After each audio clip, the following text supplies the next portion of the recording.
Assalamualaikum warahmatullahi wabarakatuh. Saya Muhammad Fakhruddin Nurul Iksan. Di sini saya akan mempresentasikan proposal tugas akhir saya. Di sini saya mengambil judul aplikasi POS berbasis mobile untuk optimalisasi transaksi penjualan pada studi kasus PB Sumber Tani Putra 1. Oke, langsung saja ke bab 1. Di latar belakang ini saya mengambil dari beberapa jurnal. Ada Dharma Law, ada Muheri. Mungkin sekilas saja dari Dharma Law itu teknologi informasi di Indonesia terus mengalami kemajuan dari tahun ke tahun. Hal ini dipengaruhi oleh berbagai faktor seperti perluasan jaringan internet, peningkatan penggunaan teknologi komunikasi, masih banyak lagi sih. Dengan pesatnya perkembangan teknologi ini, beberapa jenis pekerjaan yang sebelumnya dilakukan oleh manusia secara bertahap mulai digantikan oleh komputer dan mesin. Pada sektor retail dan toko tradisional, perubahan ini terlihat dari semakin banyaknya toko yang menyediakan layanan kasir mandiri. Di sini langsung saja ke perumusan masalah. Perumusan masalahnya berarti berdasarkan latar belakang yang telah diuraikan, maka rumusan masalahnya itu penelitian ini adalah bagaimana aplikasi POS berbasis mobile dapat membantu mengoptimalkan proses transaksi penjualan di PB Sumber Tani Putra 1. Dan tujuan penelitian ini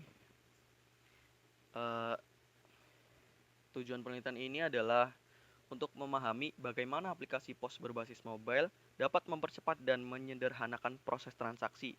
Jadi dapat meningkatkan efisiensi dan keakuratan pencatatan penjualan di PB Sumber Tani itu.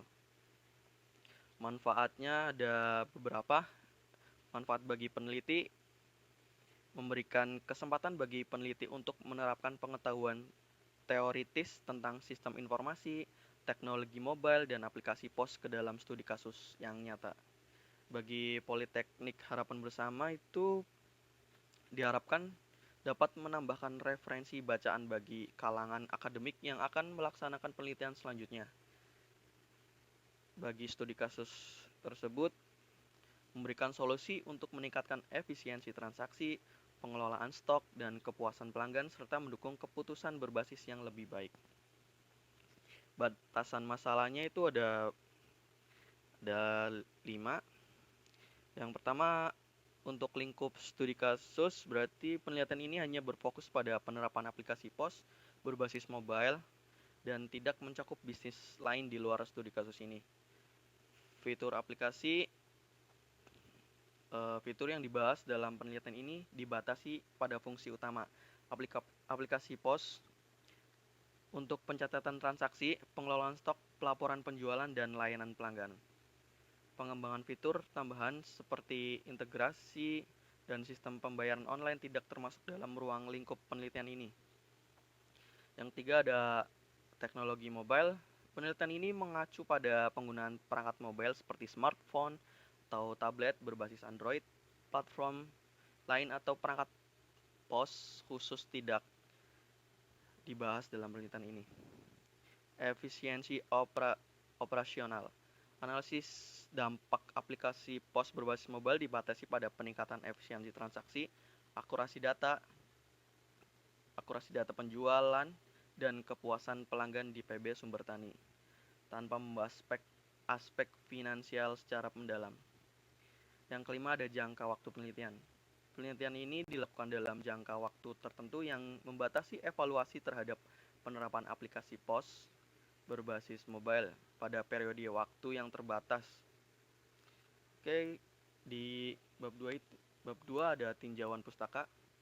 Tinjauan pustaka ini mencakup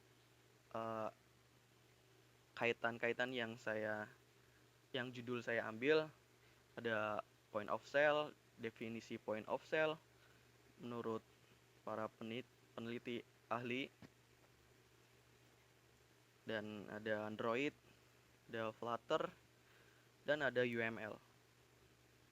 UML juga mencakup beberapa, ada flowchart, use case diagram, diagram aktivitas, diagram urutan, diagram kelas. Masuk ke bab 3, landasan teori. Landasan teori penelitian ini mencakup beberapa aspek. Yang pertama, pengoptimalan transaksi penjualan. Yang kedua, manajemen penjualan dan laporan keuangan. Yang ketiga, penerapan teknologi mobile dan bisnis dalam bisnis. Yang keempat, studi kasus itu sendiri. Lanjut ke bab 4, metodologi penelitian. Oke, yang pertama ada bahan penelitian. Bahan penelitian juga mencakup beberapa, yaitu data transaksi. Data transaksi ini juga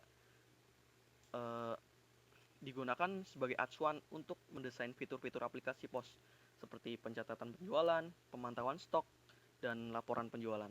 Yang kedua itu data produk dan stok.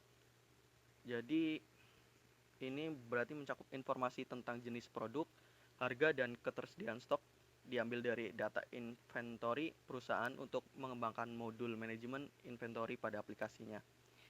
Yang ketiga ada studi literatur.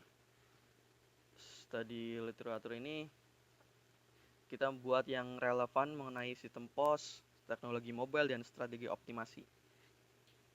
Kemudian ada alat penelitian. Alat penelitian ini beberapa alat ya.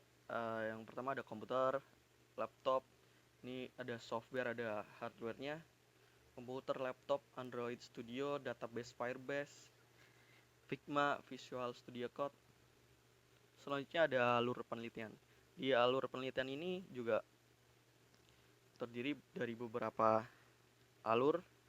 Yang pertama ada pengumpulan data, ada perencanaan, perancangan, terus decoding, terus dites, habis itu baru dirilis atau jadilah.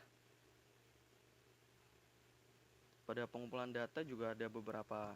Yang pertama ada observasi, wawancara, dokumentasi, terus perencanaan, pengkodean, pengujian, dan seterusnya. Oke, di jadwal penelitian ini juga ada beberapa waktu. Jadi saya ambil dari alur penelitian. Yang pertama ada pengumpulan data, itu pada bulan pertama, perencanaan, perancangan, dan seterusnya. Selanjutnya ada daftar pustaka ya. Oke, mungkin sekian dari saya. Kurang lebihnya mohon maaf. Wassalamualaikum warahmatullahi wabarakatuh.